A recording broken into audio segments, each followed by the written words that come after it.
Hallelujah. सभी को जय मसीह की। MTR Manoj Jesus YouTube channel में आप लोगों का स्वागत है। मेरे प्रियो, इस वीडियो को शुरू से लेकर अंत तक देखें, सब्सक्राइब कीजिए, बेल घंटी को दबाइए। आइए आज हम उस उपवास हमें कैसे करना चाहिए, तो आइए हम वचन के माध्यम से हम आज मनन करेंगे और इस चालीसा काल में हमें किस तरह से हमें प्रार्थना करना चाहिए, हमें किस तरह से उपवास परहेज करना चाहिए, ताकि प्रभु की दुख भोग में हम उस दुख भोग के साथ हमें उस दुख भोग की तैयारी कैसे मसीह भाई बहन लोग ईस्टर संडे से पहले 40 दिन उपवास करते हैं। आप लोग यदि एक दिन भी उपवास करो, उपवास में सारे मन सोच विचार प्रभु की ओर करना चाहिए। वो कहलाता है उपवास, ना केवल खाना को त्याग के। वो उपवास नहीं कहलाता है।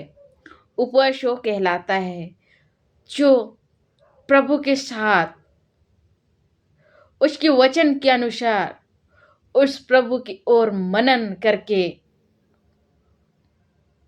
ध्यान रख के उसके साथ हमारे टाइम स्पेंड करना, वो कहलाते हैं उपवास, ना केवल नाम मात्र के नहीं। हालेलुया। हम देखते हैं दानियल की ग्रंथ अध्याय 9 वचन संख्या 3 से 4 में, तब मैं अपने मुख प्रभु परमेश्वर की ओर करके गिड़गिड़ा कर क्या गिड़गिड़ा कर उसके साथ प्रार्थना करने लग उसके साथ गिड़गिड़ा के प्रार्थना करो। उपवास के टाट पहन कर राख में बैठकर विनती करने लगे। मैं अपने परमेश्वर यहोवा से इस प्रकार प्रार्थना किया कि पाप का अधिकार किया। हे प्रभु, तूने महान और भाई की योग्य है। परमेश्वर जो अपने प्रेम रखने और आज्ञा मानने वालों के साथ किया। यह प्रभु का वचन कह रहा है, अपने मुख परमेश्वर की ओर कर गिड़गिड़ाना चाहिए। हाँ मेरे प्रियो, परमेश्वर की ओर हमें अपने सारे सोच विचार चिंताएं को हमें करना चाहिए, न केवल हमें दिखाव मात्रा के लिए नहीं। जैसे परमेश्वर ने उसने 40 दिन 40 रात उसने परहेज उपवास किया।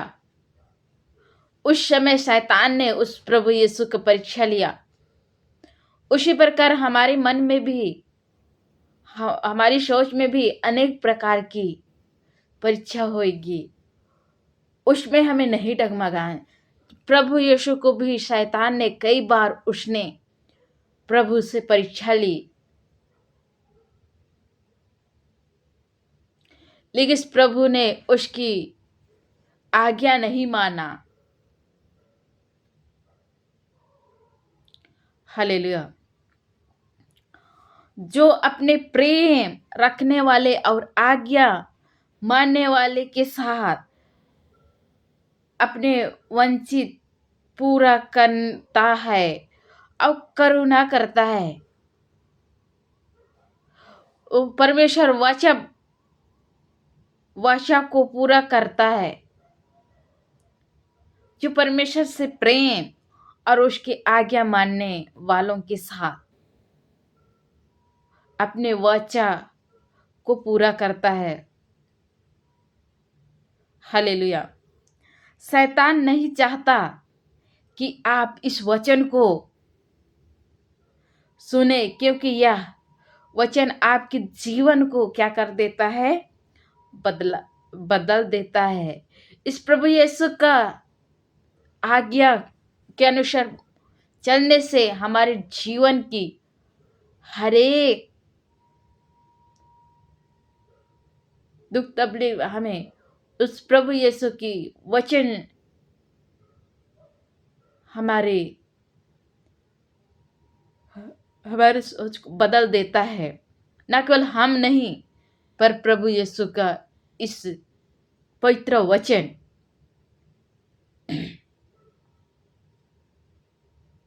हालेलुया। कई बार आपकी मन क्या हो जाता है? अगर आज आप लोगों को मन में प्रार्थना करने का नहीं होता, बाइबल पढ़ने का मन नहीं करता, ये सब शैतान को क्या करता है? अच्छा लगता है। फिर भी तो आप लोग उसी समय बाइबल खोलने का मन नहीं करता। ये सब समय होता है जब परमेश्वर सबसे क्या रहता है? पास रहता है। जो बात मैं उस प्रभु यीशु ने अंतिम में बोला गया, हालेलुया। शैतान क्या करता है? आपस में क्या करता है? छिपाता है। वो क्या करता है? छिपाना चाहता है। हम देखते हैं बाइबल कहता है, हे सब परिश्रम करने वाले मेरे पास आओ। क्या करता है? हे सब परिश्रम करने वाले और बोझ से दबे हुए लोग मेरे पास आओ, मैं तुम्हें विश्राम दूंगा।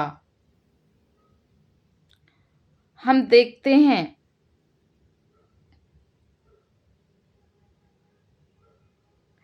मत्ती अध्याय 11 वचन संख्या 18 में यीशु ने कहा,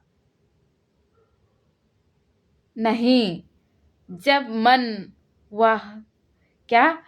यीशु ने कहा, जब तुम्हारे मन में यह बात, तब अपने उन्होंने जब बोझ से क्या किए? दबे, तब आओ, क्योंकि मैं क्या करूंगा? विश्राम दूंगा।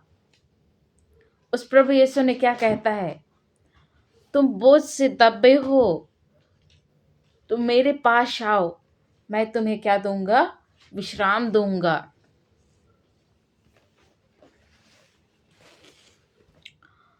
वो नहीं चाहता है, वो देखने से नहीं। हम देखते हैं 2 कुरिन्थियों अध्याय 5 वचन संख्या 7 में, जब मन ना करता है तो भी वचन क्या को पकड़िए, या क्या कहे? असली विश्वास है। जब हमारे मन नहीं करता है, उस समय हमें वचन को पढ़ना चाहिए, पकड़ना चाहिए। यही है हमारे असली विश्वास। हो सकता है लोग ने नहीं समझते हैं, हालत के साथ मन ने छोड़ देता है। लेकिन याद रखिए आप लोग, जिस दिन तुम क्या हार मानते हो, उस तो उस दिन क्या करता है, शैतान की क्या होता है, जीत हो जाता है। इसलिए आपको मन नहीं करे तो भी आप लोग इस वचन को तुम्हें रोकने के लिए आया है। अंतिम एक वचन उसे सुनकर, जब जी कुछ भी करने से पहले आप वचन को पढ़िए। अब जब आप लोग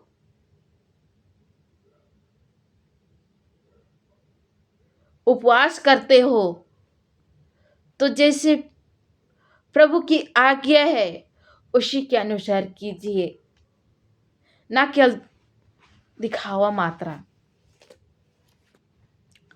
आप लोगों के जीवन में कैसी परीक्षा आएगी, उस परीक्षा से लड़ने के लिए, जीवन की परीक्षा में, हमारे जीवन की परीक्षा भी कई बार आती है। हम लेकिन उसमें हम नहीं जान पाते हैं और हम क्या हो जाते हैं, असफल हो जाते हैं। उस परीक्षा में सफल होने के लिए हमें क्या करना चाहिए, हमें वचन के वचन को हमारे को सुनना चाहिए, पढ़ना चाहिए। वचन के अनुसार, उस प्रभु यीशु की आज्ञा के अनुसार, हमें उस प्रभु यीशु की इच्छा के अनुसार हमें जीवन, उसकी इच्छा के अनुसार हमें जीना चाहिए। उसने हमारे लिए आपने सामर्थ्य दिया है, उसने अपने आज्ञा दिया है, हमें अधिकार दिया है। तो हमें उस अधिकार के अनुसार, उस प्रभु यीशु की वचन के अनुसार हमें जीवन जीना चाहिए। Hallelujah, hallelujah.